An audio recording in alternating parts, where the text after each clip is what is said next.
Okay, Queens, I am back with our video on Ancestral Altars.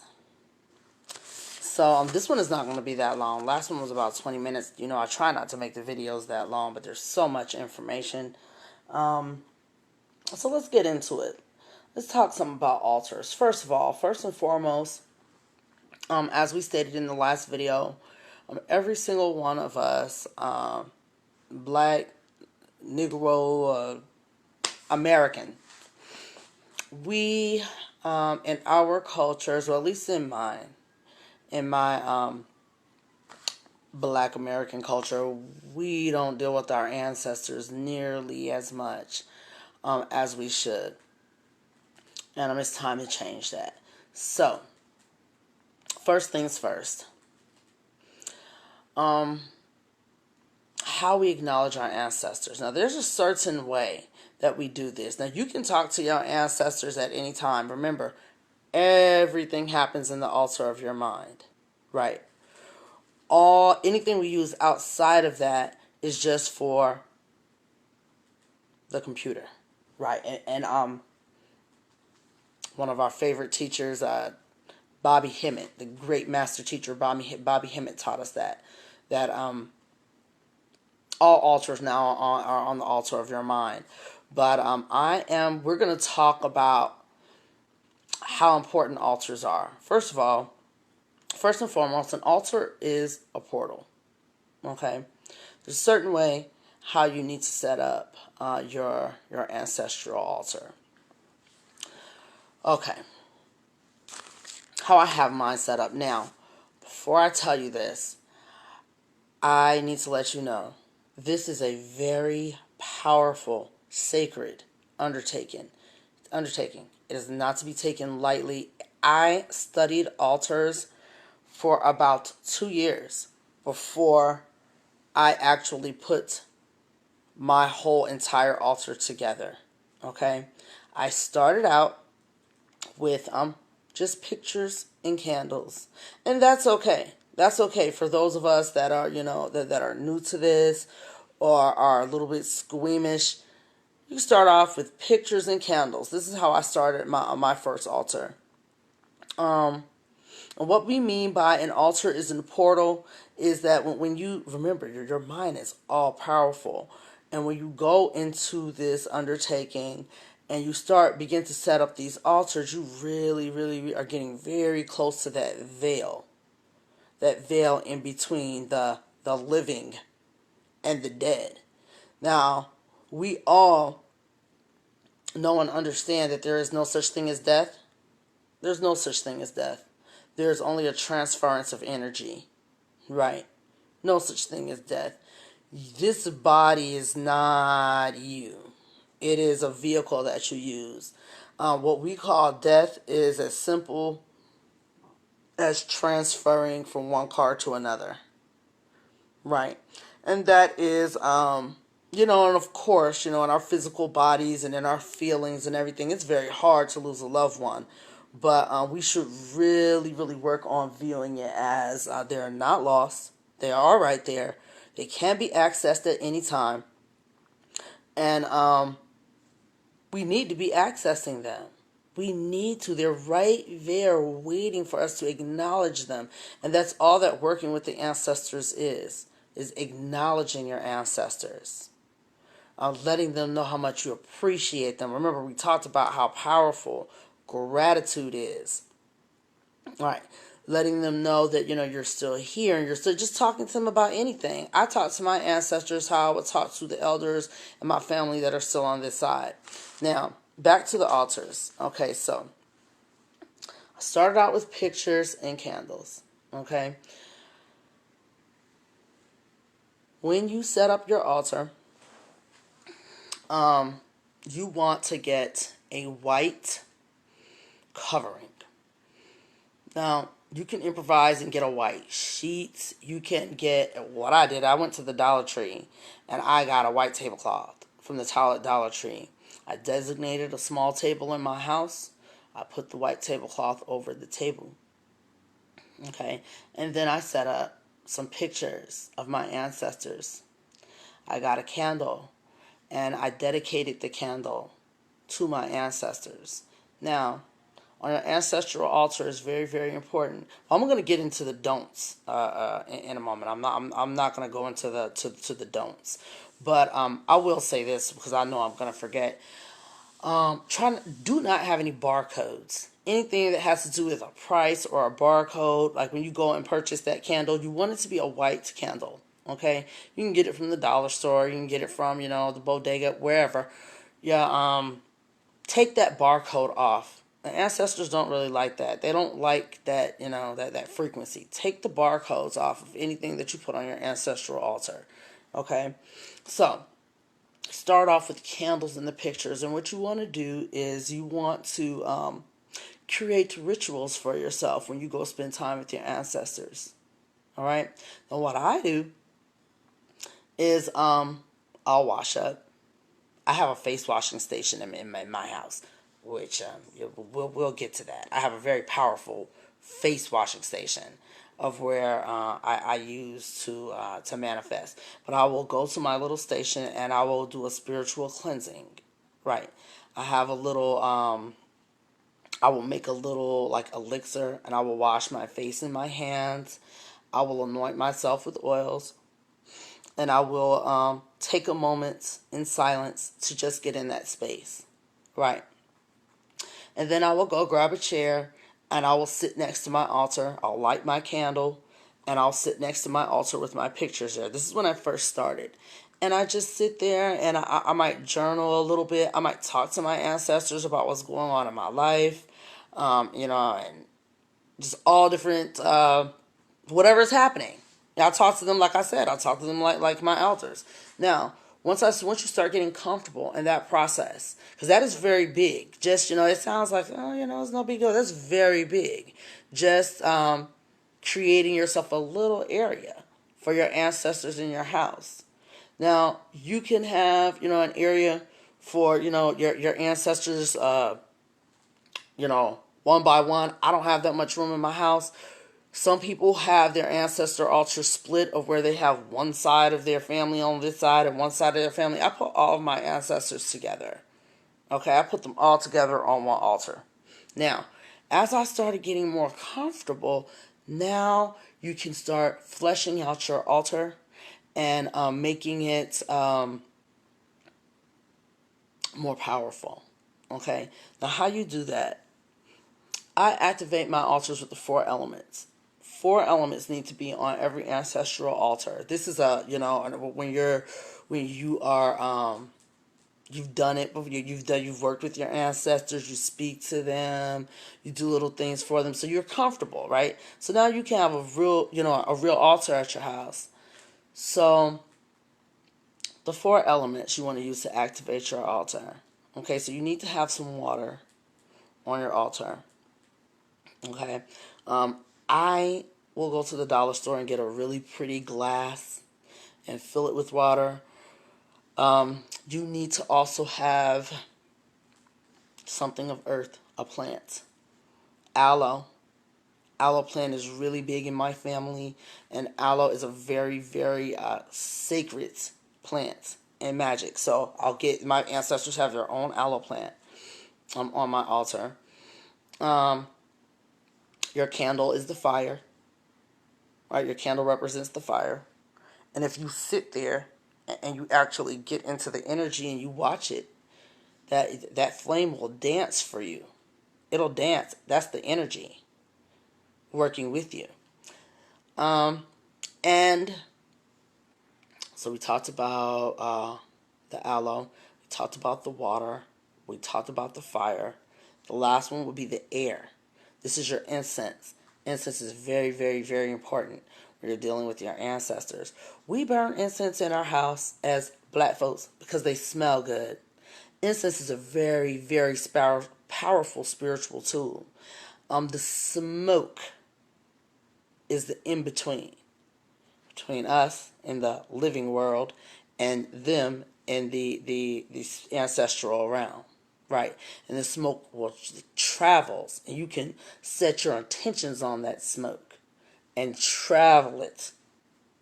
It'll travel I love sitting there and watching my the intricate designs that the smoke of my incense makes when I'm dealing with my ancestors. Very, very, very powerful. Does it have to be a specific type of incense? No, it doesn't have to be.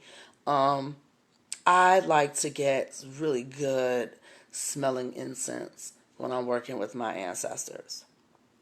Now, and other little things that I'll put on there, I will always have some alcohol on my ancestral altar. You can go to the liquor store and get one of those little itty bitty bottles. You know, if your ancestors liked a little bit of gin or a little bit of vodka or whatever. Um, Always good to have the spirits. You know how they call it alcohol and spirits. We'll get into that in another video, but it's always good to have some alcohol on your altar. Change. You know, the older people, when, you know, the kids come around, they like to hand out change, little candies and things like that. Food, we'll go there in a minute. But mainly, this altar that you're creating is all about them and what they liked when they were here. Okay? Those things don't change. If they were religious here, they're religious there.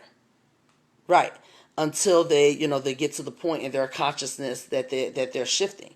But you are operating on how you knew them and what you knew about them. There's a cross on my altar. I don't believe in religion, but there is a cross on my altar for my ancestors because they did believe in religion and they were Christian and they did believe in that.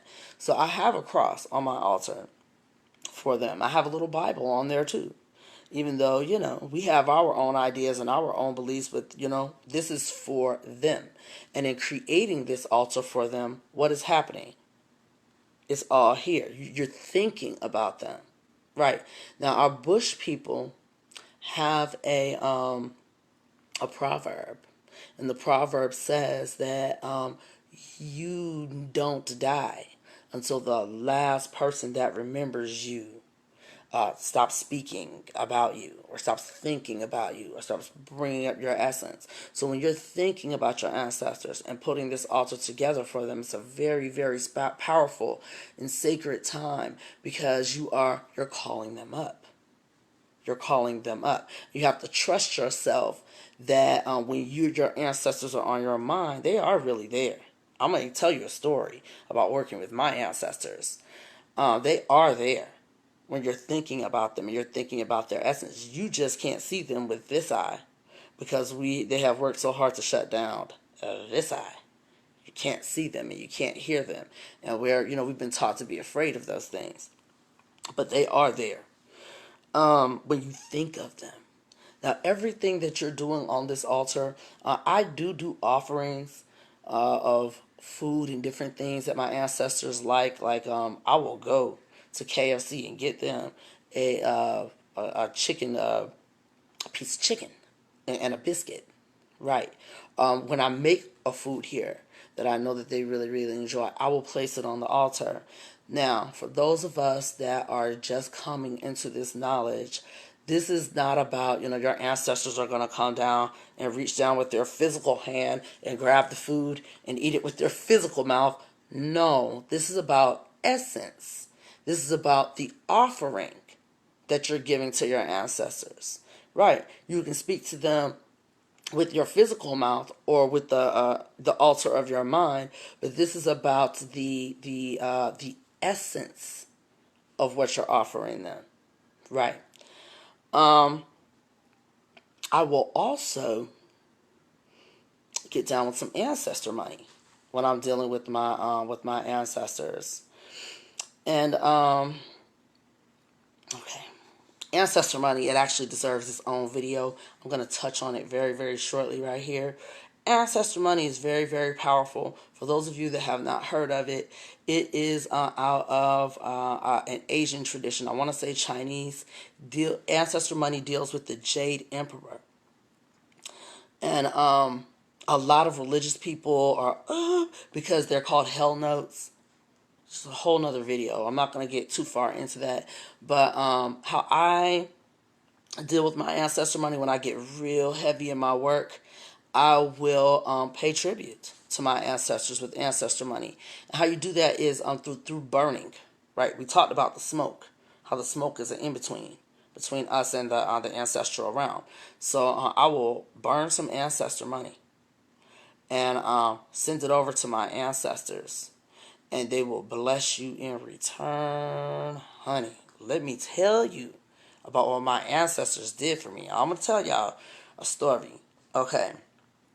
So, and I hope I've touched on everything about wait, I'm sorry. Before I go into that story, I need to talk about the things that you don't do, because there are some things you do not want to do with your altar. And then I'm going to go into that story. I'm not going to forget. All right. Things you don't want to do.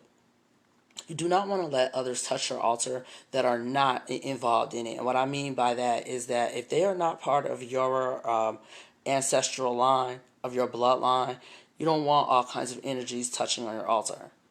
No, absolutely not. This is not a regular table. This is not a regular, where you can just go and put down your, your drink, or, this is not a regular. This is a very special place. You don't want other people that are not in your bloodline that come and visit your house, whatever, touching your altar. Okay? Now, my altar is right in the middle of my living room, but it is placed in such a way that people don't even notice it. They'll be sitting right next to it and don't even notice it at all. And, those that do notice it, I tell them right away, don't touch anything. And it's not to be rude, but you just don't want to do that. Whatever it is that you're using for your ancestral altar to set it up, like the table that you're going to use, different things that you might give to your ancestors, it's theirs. It is theirs once you give it to them. So be very mindful. Don't give them the dinner table, because you're going to need that back, right, to eat dinner. Don't do that. Ancestors do not like that. They're present. They know what it is. Right. They don't like that. Don't do that. Whatever it is that you give them, it is theirs. Don't take it back.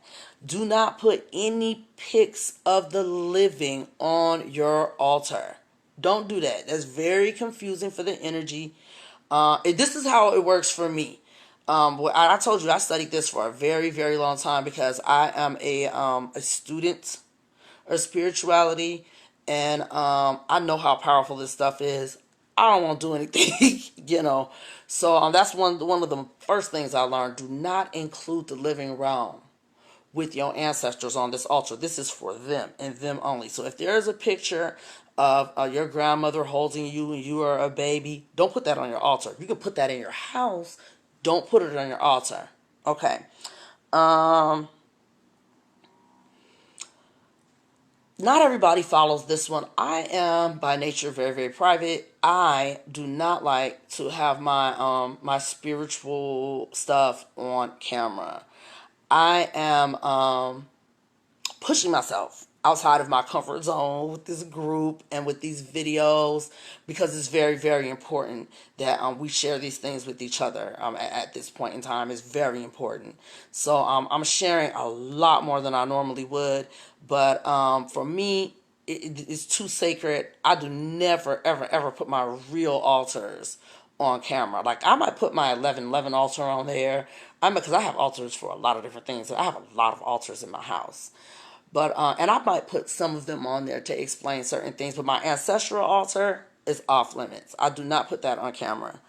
And that's pretty much it of the do not do's for the altars. Now let's get back into this story. So the last time I really worked with my ancestors, I was doing I was studying my family line, my bloodlines, right? And I don't know. It's just, see, a lot of this is about feeling, guys. Those feelings that you get, and those things that pop into your mind. That's them. That's your ancestors. Like, you're thinking, like, how did that get in there? How did that? A lot of times when things are going pretty okay, and then something crazy happens out the blue. That's your ancestors asking for your attention. Right. So, I was studying my family history, and it just came to me that, see, my family history traces back to one particular queen. She was born in 1830. Right? Her name was Judith. And as I was working to find out who I be, where we came from, what happened, she just came just real strong in my mind, just very strong. And I decided to raise her up. I just got this feeling that she was so far back in my lineage that she had been forgotten. And that I just got a very strong, I don't know what to call it, an intuition that nobody had ever done anything special for her. So I decided to do something special for her, right? I decided to raise her up in here. And what I did was I threw a party. You know I like to do that. I love throwing pre-celebration parties, but I threw a party for my grandma Juju, is what I called her. I gave her a nickname. I threw her a party. I went through some of my things in here. I have a lot of cool stuff in my house from different places. I told you I'm very multicultural. I found something in here that was very beautiful. It's a very beautiful pendant that I had in here. And it was, how can I explain it? It's kind of like a headdress. It will go right here. It's kind of, or it could be a magnet too. It's a pendant and a magnet, but it's like a beautiful melanated queen, and she has this beautiful headdress of all these feathers on it. And I dedicated this to my grandma Juju, and she loved it. I could feel it in my spirit that she loved that I was working with her, and she raised up her daughter, who was Isadora, my grandma Izzy. So I gave her a nickname as well, and I started working with her, and I found something very beautiful to give to her. And it was just a very special and sacred time where I was thinking about them, and I was thinking about how much love I had for them, and how well they had taken care of their children, who took care of their children, who took care of me, and how the remedies and the medicines and all the things that my family did for me when I was a baby came from them, and we created a very strong connection amongst ourselves. And I decided to throw a party for them, right? And I turned on the music in here, all the, the family reunion music, the music you would listen to at your family reunion. I played that music in here. And I danced through here. We had a ball with my ancestors. I raised them up. I started talking to them and about them and experiences that I've had with them. These are ancestors that came after them that I did know. Right. I did know of my great grandfather. This is my great. I don't know. She's pretty great. But I did know my great grandparents. I know of them. My grandmother's parents. I know of them. I raised them up in here. Cousins, uncles, aunts, that have passed on during my time here. I raised them up. I started talking to them. We started partying, having a great time in here. I took the party on the road in the car. We listened to music. I bought them some chicken. We love chicken. We had a great time in here. The energy was so amped up. And I knew they were here with me. And they were so happy and excited that I was acknowledging them and that I was dealing with them. And I did a ancestral money burning ceremony, and we did a lot of different things. You don't have to do everything that I did at your party. If you decide to do this, you do what feels good for you and how your family gets down. But let me tell y'all what happened. Now, we're family, so I'm about to release some of my personal business. As I told y'all, I don't really feel comfortable with this. I'm very private, but this is important. So I'm going to tell y'all what happened. Now, my baby has autism. It's high-functioning autism. Right. So, He does, have SSI or whatever you want to call it, the government, whatever you want to call it. He does get that, every month.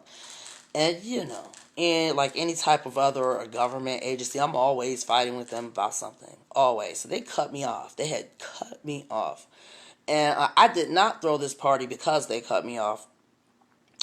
Or they cut him off. They're trying to say that, because my baby is thriving. And they're trying to say that he doesn't need it anymore, which he does. But that's totally besides the point. My baby is thriving because, I'm very, my family is very involved with him. And we, do adventure therapy. We have all kinds of stuff going on. We use these, these funds to, make sure that he's good. So they cut me off. And I wasn't thinking about them. I threw my ancestral party because my ancestors needed it. Let me tell y'all what happened. This was over the weekend I threw this party. So Monday, okay, so Monday comes. And, I'm like, I gotta go deal with these people, So I went in there to go deal with them. And I had my grandmothers with me. They were still very, very strong with me and around me. And I went in there. And that lady looked me in my face. And she did not want to help me at first. You could tell, you can feel people. She didn't want to help me. She didn't want to. But I just had this knowing. I don't know. I just had this knowing like, you are going to help me. You are going to fix this. And I just know it. I don't know. I can't explain to you what that feeling was. But she came back to that desk and she said, oh, I don't know why you were cut off. It doesn't make sense. You weren't supposed to be cut off right now. As a matter of fact, we've been underpaying you for over a year. Do y'all know that this lady clicked a button over $2,000 that they had just miraculously found out that they had been underpaying me here? And I went into the altar of my mind like, oh my God. Oh my goodness. Thank you, ancestors. Thank you, me. Like, oh my gosh. Like, and I know that's what it was. I knew that's what it was. I know that was the ashe of me throwing that big celebration and letting them know that I'm right here. I'm with y'all. See, because it's not like, people think that you just go over there and say, ancestors, I need this, I need that, do this for me and do that. That's not how it works. That's not, because we've been taught to pray that way. Just get on your knees and just tell God everything you need and he'll give it to you. That is not how it works. At least that's not how it works for me. Everything here on this level is a give and take. You scratch my back, I'll scratch yours. You do this for me, I'll do that for you. Everything is like that. Even when you work with the ancestors. And my ancestors were so pleased with me for raising them up and dealing with them and allowing them to come through and help me. Because they want to help us. They want to help us with this foolishness we got going on out here with these people. They know what it is. They've been through it. They are here for us. But they can't help us if we're not working with them, if we're not remembering them and calling upon them. So it's very, very important. And they will bless you. They will ashe you for working with them. And it's just that is the most powerful tool that I use. I don't want to call them a tool, but it is. I mean, it is the most powerful thing that I do is working with my ancestors.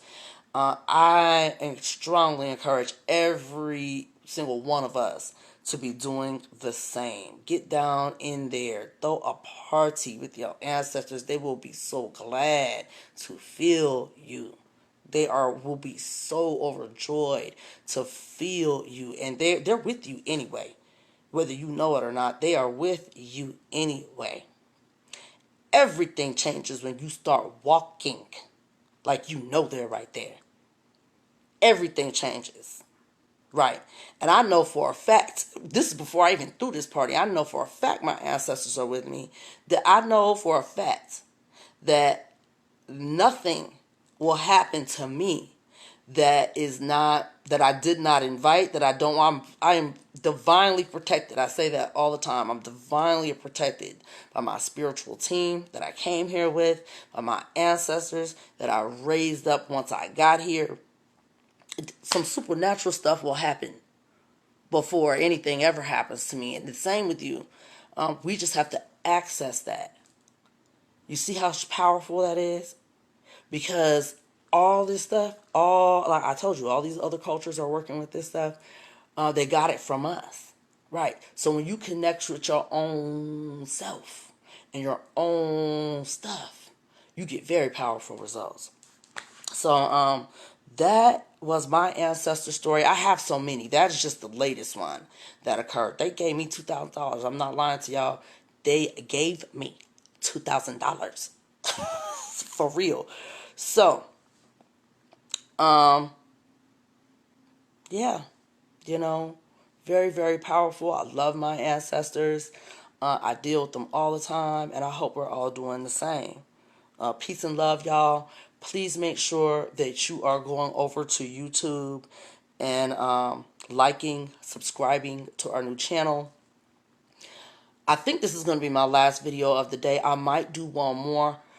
The next videos that we bring up on this network are going to be about tools that we can use to free ourselves from slavery, right? And we need to be doing this with our ancestors. They are waiting. They can't wait. They love it. And, you know, peace and love, y'all. I hate that I'm signing out. Hi, Jade. But I will see y'all next time. You know, peace and love. One Kweendom.